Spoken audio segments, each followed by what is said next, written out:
Kiwi exports I Am Giant are back in New Zealand. They're in the middle of a summer tour at the moment, and I'm very lucky to have two members, Shelton and Aja, with me in the studio. Great to have you guys. Hey, how are you? Thanks for having us. I'm very well, thank you. Now let's talk about some of the things that, before we go into the tour, some of the things you guys have been up to. You've had a few adventures since I've seen you last. Of course, this year you did Homegrown, you did the State of Rock tour, and you guys smashed that one, yeah?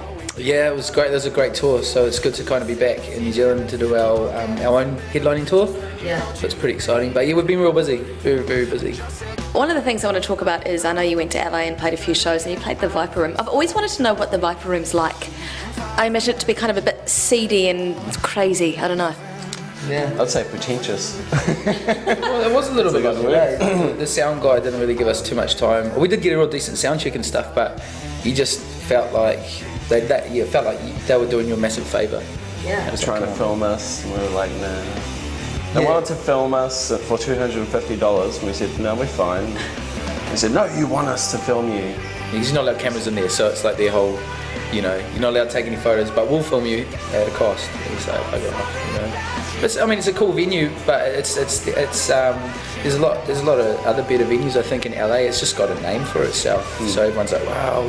But I mean, it is good to have on our resume, I guess, to say we played the Viper Room, the same as the Mercury Lounge. We played that in New York, and that was definitely a lot better. But you still get those vibes. I think it's better if you go out there, sort out your own gig, your own venues, and do it yourself. So that's something we'll be looking at next time we're up there. You guys have been doing a lot of surfing shows, like of course the Quicksilver Pros in France. How have you hooked those up? Just with Quicksilver. We've got a relationship with them in France. They contacted us through a friend and wanted to use our music on some of their videos, and then they just fell in love with the band and their snowboarding videos, and then they invited us up to a snowboarding festival, which is where we filmed City Limits.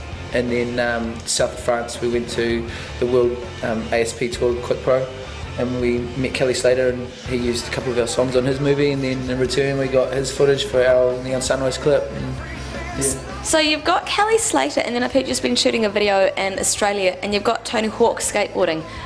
What's going on with your extreme sportness?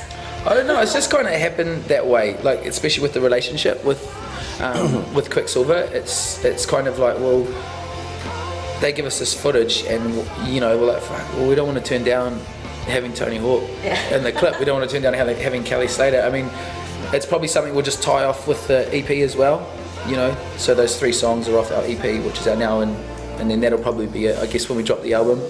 Yeah. Yeah, we'll probably move away. Do some normal videos. Yeah. Get some girls. Yeah. Do you find it hard breaking into the international market? It definitely was a real massive struggle for us, for sure. It was probably one of the hardest things I've ever done. Just for the first, 2 years of being over there, it didn't seem like we're getting anywhere. But it's just like anything, persistence. You know, you've just really got to just be relentless. But it's something. If you want to try and do it, you've got to really 110% commit to it. You know? Yeah. It's real hard. Just touring's relentless. You stay in backpackers, you see each other too much, you know. You can't afford to get like a decent flight, so you have to be at the airport at 4 o'clock in the morning just so you can save money on the flights. You miss your girlfriend, you miss your wife, all that. Definitely. It's all part of the package though, you know. They know what they signed on for. I'm guessing that you guys, since you've been touring so much, you must be pretty down pat with your live set. What can we expect over your summer tour? Just we're going to chuck in a new song, a couple of new songs actually that hopefully people wouldn't have heard live, definitely. I guess just because we've been playing so much, we think the show's going to be pretty good and explosive and powerful. A lot of people have been saying, seeing us live, we're a lot more energetic and aggressive and powerful live, so that's good. You get a bit of a shot when you see us. And then just a huge party afterwards, pretty much. Yeah. So we've got the last show before Big Day Out, which Juice is presenting, and that's at the Corrigleen. Yeah, that's with our friends 660 as well, so that's going to be a big show. Yeah. 8th of January, yeah. Well, let's go check out that brand new video clip with Tony Hawk in it. Would you like to introduce it for us, boys? Yeah, we're I Am Giant. This is Living the Crash. Cheers, Adam Jones.